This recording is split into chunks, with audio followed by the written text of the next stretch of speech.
Welcome to Geek Out with Angie Fiedler-Sutton, an ongoing discussion on geeky topics.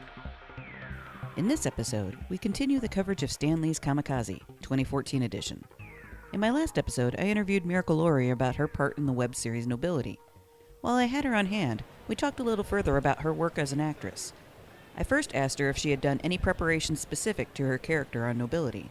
Well, I actually had to do an English accent, which is exciting/terrifying, and Darren Jacobs, who's standing right here, not that you will be able to know that, he is English, and I panicked, and he had a very stylized approach to our our style of language, because again, we're, kind of an elevated race, we're kind of the best genetically modified version of humans is what the goal was for our race that we're a part of.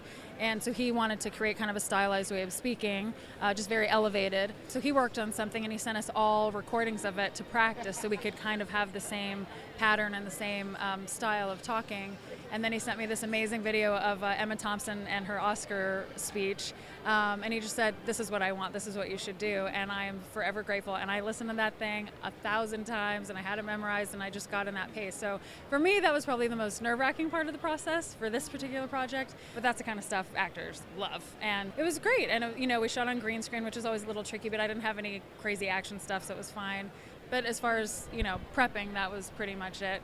As far as the challenging stuff, then it was just diving in and doing character work that we love to do and getting to know everybody and talking with Darren and working on our relationship and EJ and what my character's doing now, what she's going to do in the future, and how that influences the scenes we were shooting. And that's pretty much it.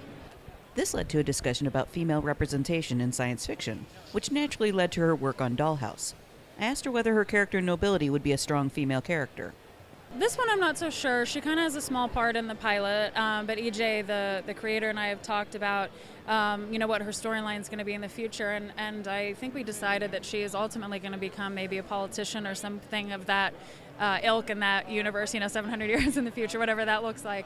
I think honestly because of my stature, just my height alone, people get surprised by when they meet me, and I was very lucky that Tomo is 6'4", so we made sense together on screen, which was nice. But I've had a lot of fans and fellow actors over the year, but mostly fans over the years come up to me and just say thank you for representing us on television. And Joss Whedon, to his credit, everyone knows he loves women and loves strong women, and he's sick of that cliche, and everybody is too, but it's true and it's necessary.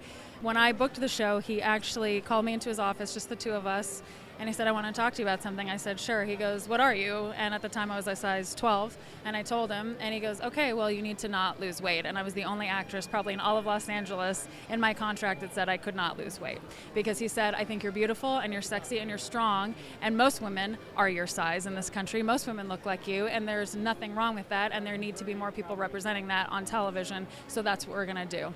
And obviously, I was like, sure, I'll go home and have pizza later, whatever, it's great. As an actress, it's like, yeah, whatever you want, Mr. Whedon. But it was more than that.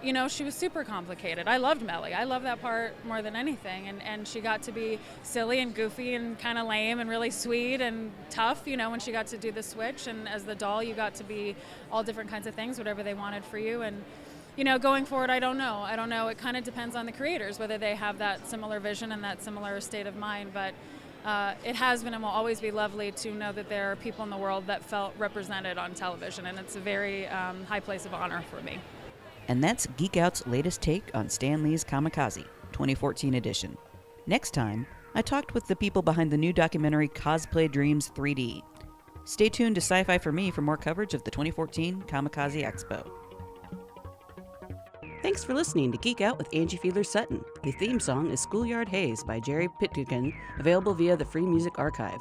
The podcast is recorded in partnership with Sci-Fi for Me Radio and released under a Creative Commons Attribution Non-Commercial Share-alike license. Links for more information on all this are available on angiefsutton.com.